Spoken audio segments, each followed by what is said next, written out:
everyone, good afternoon. I'm Shiling here, dietitian from Alvernia Hospital. We are live today at Alvernia Live Chat. We are live across Instagram, Facebook and TikTok. Okay, and I'll be answering questions on mothers and babies nutrition. So if you have any questions regards to this aspect, do drop them on the chat.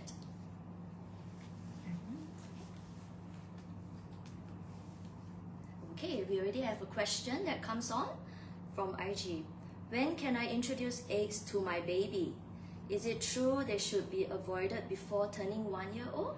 Okay, the latest guideline has been that you do not have to delay allergenic food until after 1 year to introduce. So you could actually introduce eggs from 4 to 6 months, which is usually the age range that we will actually start solids for your baby. So there's really no like a step order as to how you start your solids, but basically all the usual allergenic food like eggs, cow's milk or peanuts, you can introduce them as early as well. Okay, as in like 4 to 6 months, not earlier than before 6 months, 4 months. Okay. All right. And while we wait for other questions to come through, so maybe we can go back to the mummies. Yeah, if this is your first child or you just delivered, then probably you'll be wondering how to look after the nutrition for your newborn. Okay, so maybe to start off would be, this probably is going to be the start of your breastfeeding journey as well. So do look after your nutrition status. So to kickstart how to eat well during this, period, I'm sure all of us are very familiar with the healthy plate. So if you could just show you very quickly. Yeah, all right. It's how a healthy plate can look like. Yeah, this from Health Promotion Board. You probably see a different version around, but irregardless of the size of your plate, really, 50% comes from fruits and vegetables, and then a quarter of the plate would actually be your rice and alternative. So we're talking about brown rice, oats, barley, your grains basically. Yeah, and then another quarter of the plate, which usually is about a palm size of your hand, that should be for your proteins. So like meat, fish, chicken, even like eggs and tofu, they fall under this category. So you don't have to think so much as to what are the specific one food you need to have. But when you think about the healthy plate, you actually cover all the nutrition aspect. So by eating well, ensuring you get your 3 main meals, breakfast, lunch and dinner, and then 1 or 2 snacks in between the time, you do actually help to meet your needs and also help to ensure that it doesn't affect your milk supply. Okay, we have another question here from yumyumkitchen.sg.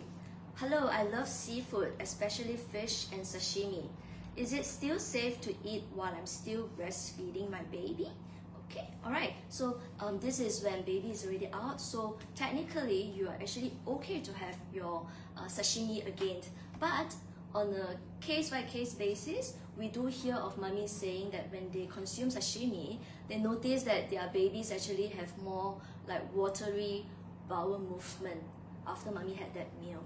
So although sometimes we say that, mummy can eat anything after you had delivered and then when you're breastfeeding, but some food we should still be a bit careful, or when you have consumed it and you notice a change in your baby's bowel movement, then it's good to probably hold back for a little and try again another time to see whether is it a real interference.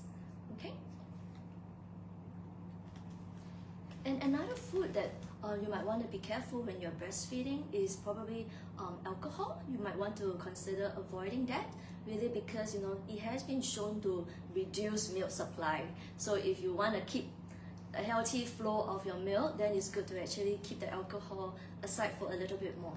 Okay, and if anything you find that it's such a chore to continue breastfeeding, try to do so for at least up to 6 months. That's in line with World Health Organization guidelines. Okay.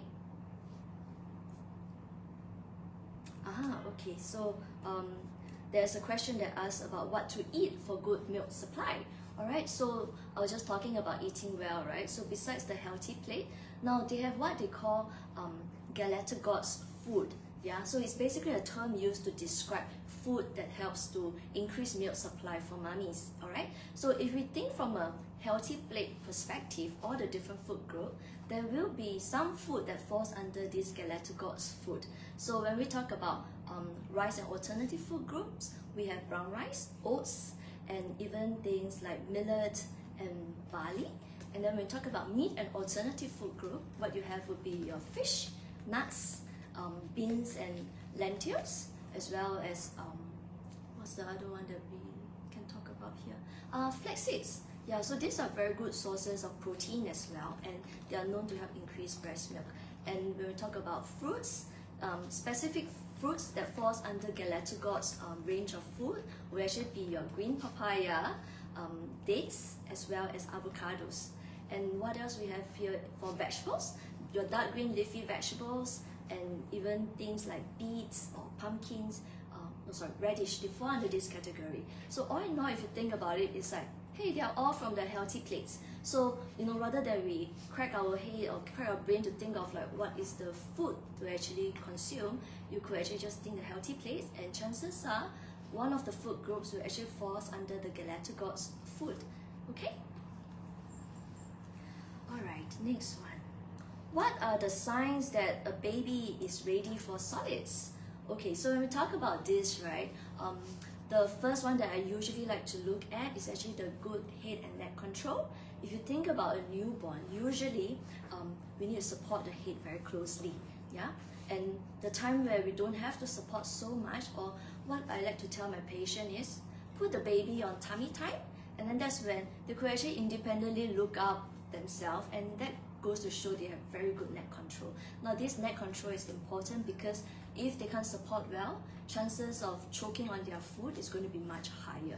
So neck control is one thing. And of course the other one would be, you notice that baby cries sooner for their next milk feeds. Yeah, so for instance, if baby is on like a 3-hour routine to have the milk feed, you may notice that for the same volume of milk baby is drinking, he or she starts crying sooner for the next milk feed. Or when the baby likes to, you know, put their fist in their mouth or other like toys or teeter in their mouth, right? That could also be sign of readiness for solids. Okay, you do not need to go through like a whole checklist of like must have this, this, and this to be what considered ready. Just one or the above is actually good enough. Okay, and another one you probably look at is the tongue thrust reflux from the kids. So if the kids, it's a natural physiological thing for a baby to actually do this tongue sticking out motion. Yeah, so when they still have that, chances are whatever food you put through, they will kind of push it out. So it's not that they don't like the food, but it's not ready yet. So hold off for about a week and then try again. Then you can see whether is baby fully ready for it. Okay. Now, okay. I'll say hi to new joiners now. Yeah, I'm Shiling here, Senior Dietitian at Mount Alvernia Hospital.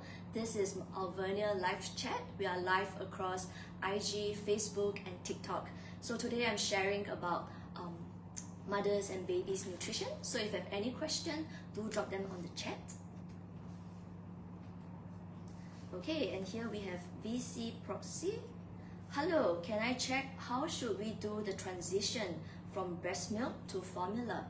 Okay, all right, this is actually a very good question because in my practice, I've been a dietitian for 16 years now, yeah, we often hear many different ways of doing it, but I think today is the perfect time for me to share this as well. Like instead of like mixing the different milk together to feed the child, the more appropriate manner is actually for you to kind of has a list of like what is the timing that you are feeding your baby, yeah, just an estimation of it all, and then for one of the milk feed, you replace it with the so-called new milk that you are planning to introduce to your baby. Okay, so that's one way of doing it. And then yeah, so at least, you know, if anything like insensitivity or intolerance to the particular new food or milk that you are offering, you will know that what is the cause of it. Okay, if you mix 2 milks into a bottle and feed it to the child, it's quite hard to tell what is the exact cause. So rather than you do that, it's better to just omit the entire or the usual milk to the next formula milk that you plan to give to the child. Okay, and always prepare according to the teen's recommendation, like how to prepare that milk. Okay, and we have Felicia Tan 00 here. Hi, I have a question on feeding solids.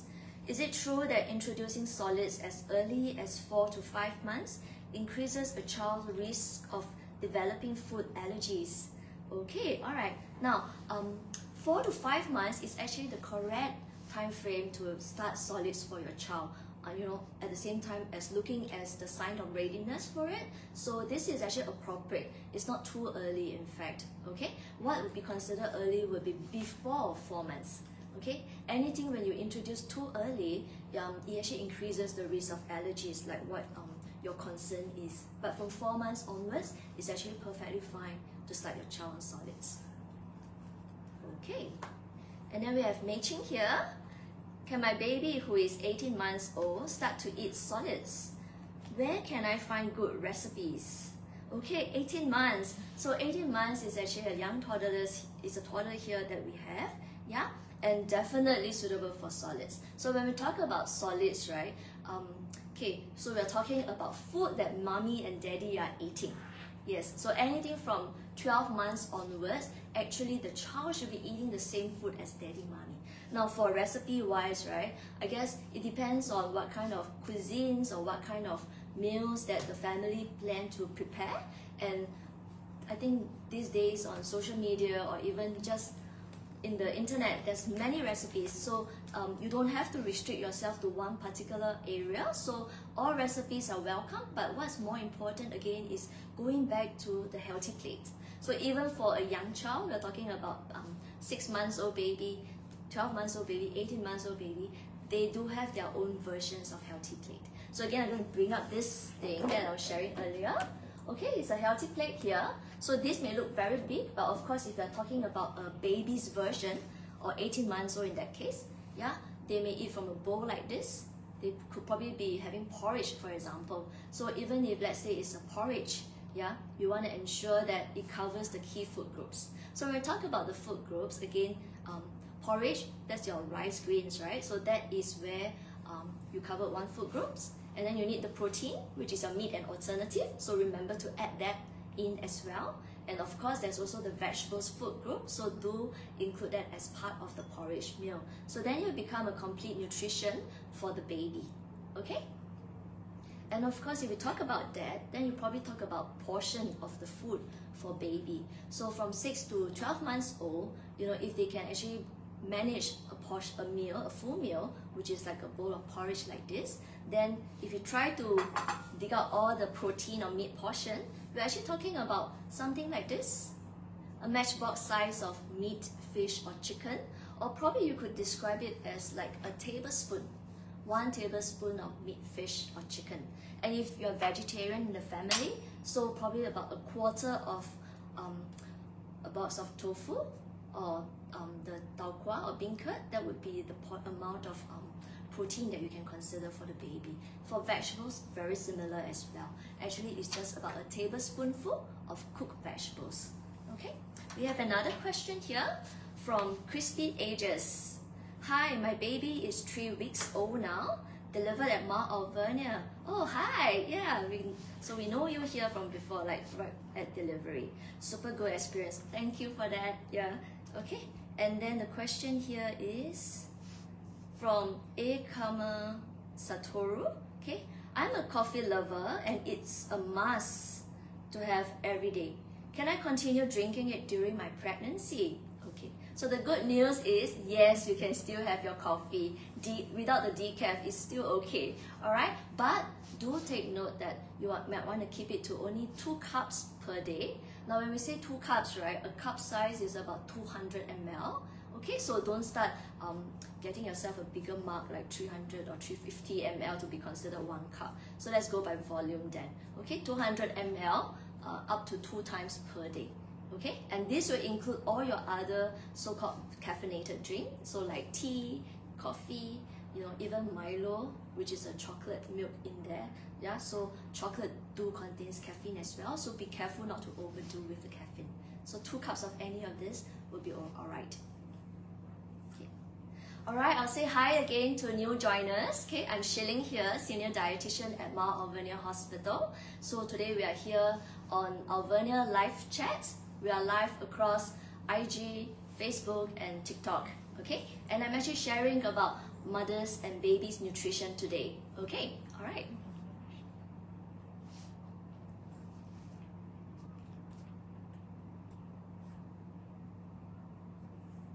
So let's wait for more questions to come in.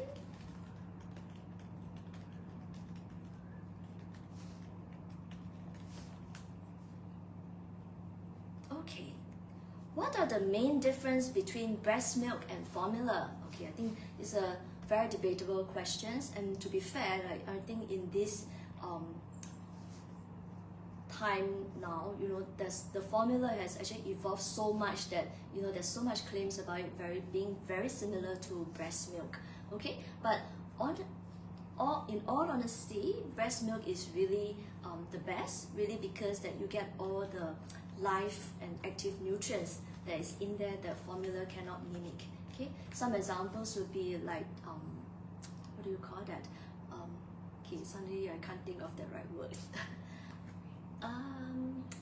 So they have your growth factor, and then you have the enzymes, the bifidus, you know, there's all in it that is actually good for the baby. And I remember that, you know, when I stopped breastfeeding when the child is already after 2 years old, sometimes I wish that I still have the breast milk that I can supplement for my own kid, you know, especially when they are down with unwell. Because when they are not well, the immunoglobulins and stuff that comes from the breast milk itself can really help the kids to recover very quickly. Yeah.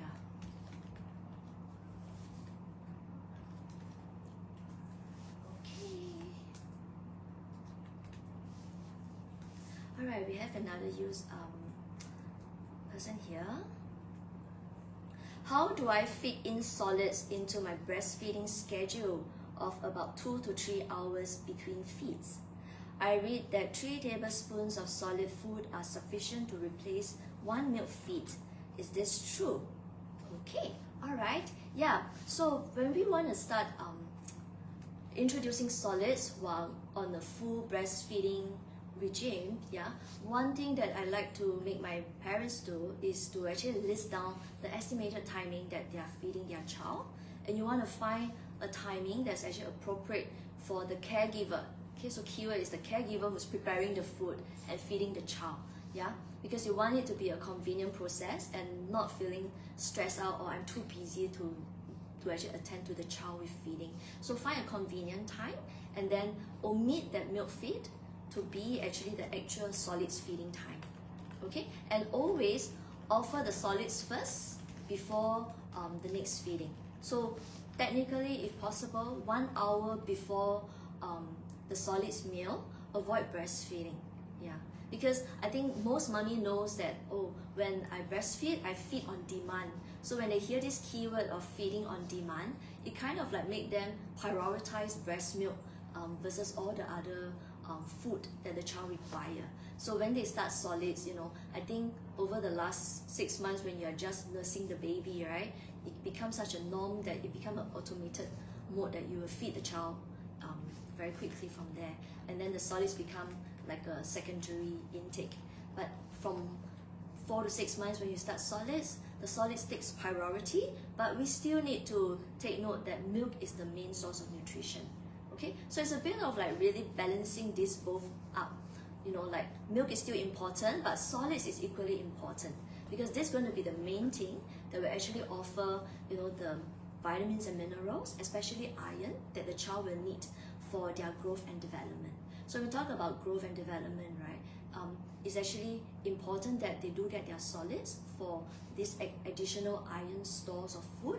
And really, when they are having an iron deficiency problem, their immune system actually drops, and also at the same time, it can actually affect their appetite as well. Okay? Next one from the same person. How do I increase the quantity of solids feeds each week from teaspoon to tablespoon?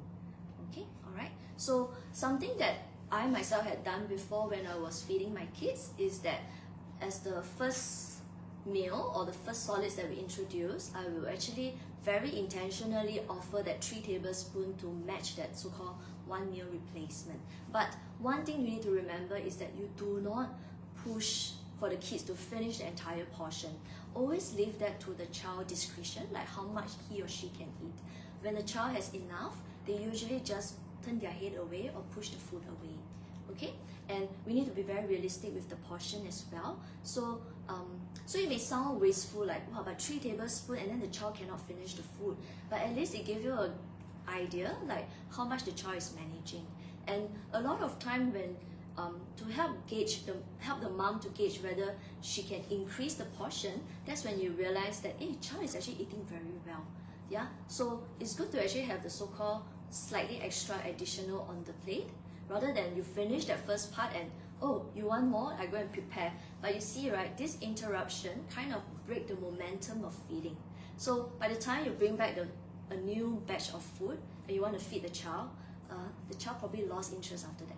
Okay, child's attention span is quite short, so if anything, a meal time should actually be about 20 minutes to 30 minutes. Anything more than that, chances are it's just going to become a battlefield for the person feeding and for the child. So it's good to actually just keep it within 20 to 30 minutes. So your cues to when to increase the portion is when you realize that my child can actually finish this portion so much quicker than before. Okay, maybe just an extra tablespoon to add on to see how he or she is managing it. Okay.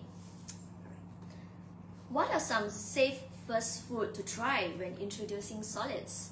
Okay, so when we talk about safe food, I would say, again, it's like there's really no one food that you need to be particular about. But from so many years of like doing, talking about children nutrition, I personally find that starting something that is bland, not too overwhelming or strong in the flavor, actually helps the child to transit very well with the kind of variety they get to eat. So something as simple as a baby cereal, and then you progress up.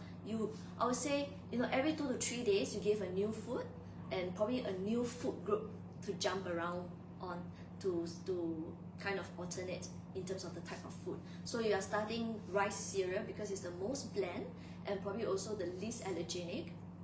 Then you can actually move on to say a vegetables. I would prefer to start a vegetables first versus fruit, really, because vegetables tends to be a main problem for most children. If you talk about picky eater, it tends to be one of the main food that children dislike. I must admit, even my own kids sometimes refuse to have the vegetables. Okay, but it's something that you need to make a conscious effort to put it on the plate so that they know that it's something that's part of a meal that they cannot go without with. Okay. Alright, so we're down to our last 10 minutes. Hi everyone, I'm Shiling here. I'm actually a senior dietitian at Mount Alvernia Hospital. Welcome to Alvernia Live Chats. We are live across Facebook, Instagram, and TikTok. Okay, I'm sharing about mummies and babies nutrition today. Okay, so drop your question in if you have any. So we have one from Agnes here. Okay, how can I prevent gestational diabetes through my diet? Okay, alright. So when we talk about gestational diabetes, this is something that is during the pregnancy. And I must say, in Singapore, we do come across many mummies who have gestational diabetes. Probably 1 in 4 or 1 in 5 mummy will actually have gestational diabetes, and I'm actually one of them as well. Okay, alright, and then how to prevent that is really by making a conscious effort to know that you need to watch your weight. Okay, so when we talk about weight, really to be in the healthy weight range, alright, within the healthy BMI, and again, going back to the healthy plate.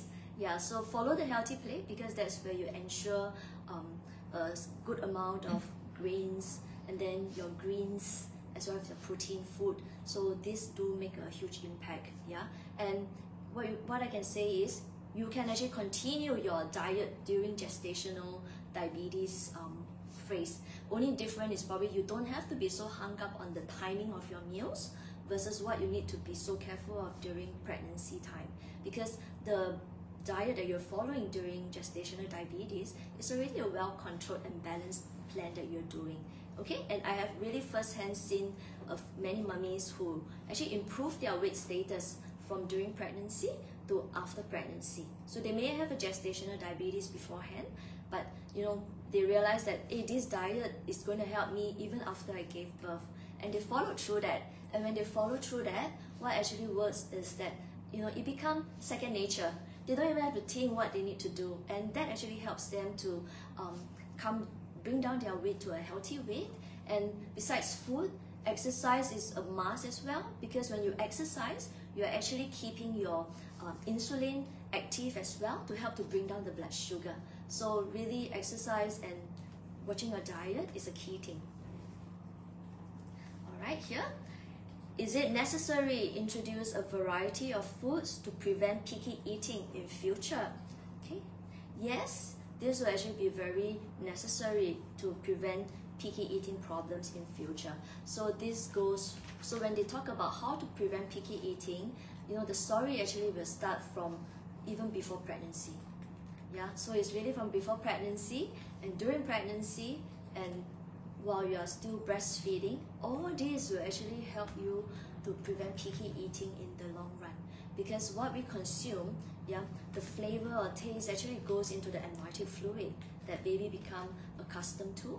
And then when mommy is nursing, you know, the thing is the flavor of the food or what's not actually flow through the breast milk, and baby do, you know, get a preference out of that as well. So if there's something that mommy doesn't consume, chances are the young one is likely to not want to have that food as well. Okay, we have 5 minutes left here, probably 1 or 2 more questions, so feel free to leave a comment. Okay, here. Okay, we have one from TikTok. I have some allergy towards prawns. Will it be passed down to my baby? What kind of signs I need to look out for in case she is allergic towards it? Okay, so now if a parent is allergic to a certain food, yeah, so it makes sense to actually be a bit more cautious to make sure that the baby may not have that, and you will know how to deal with it as well. But I'm not sure if I shared in the earlier post, but probably when we talk about allergenic food, right, the new guidelines is that you do not have to delay it later on. In fact, even for the allergenic food that the family may have, you treat it like part of an introduction of solids. That means, you know, when you introduce solids, every 2 to 3 days, you give a new food. And so let's say this is probably like in the 2nd month of starting new food, for instance, and you decided to try prawns. So just make sure 2 or 3 days ago, you probably have a 2 or 3 days gap before introducing prawns, and there's no other new food offered during that time. So only then you'll be able to tell whether does baby actually have this prawn allergy. Okay. Here we have is it normal for my 13-month-old to bite into fruits but spit them out, or is she just playing with her food?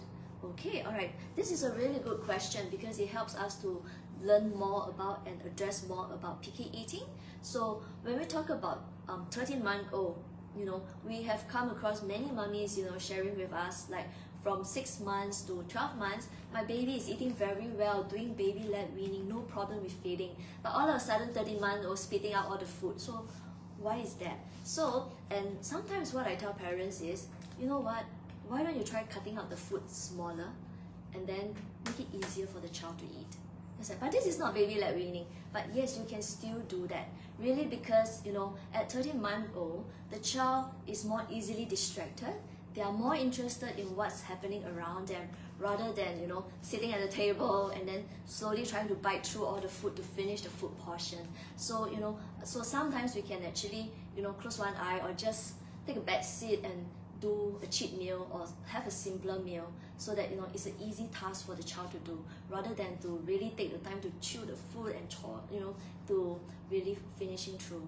So sometimes they just want it quick and easy as well, just like adults. So it's okay to sometimes, you know, go back down on the texture of the food so that the child actually feels like, oh, I can finish my portion quickly and then I can go on to do the next activity or do something else. Okay? Alright, so that was our last questions, and thanks so much for joining us this afternoon, and hope you had fun on the chat with us. Okay, in case you missed any of the questions or segment, yeah, we will actually be sharing this in cut down videos that you can actually look to. Or if you have more nutrition related questions, yeah, you know where to find us. We are at Mount Alvernia Hospital here. Okay, and do look out for our next live chat sessions. Okay, and follow us on our social media platform on Facebook and Instagram. Yeah, thank you.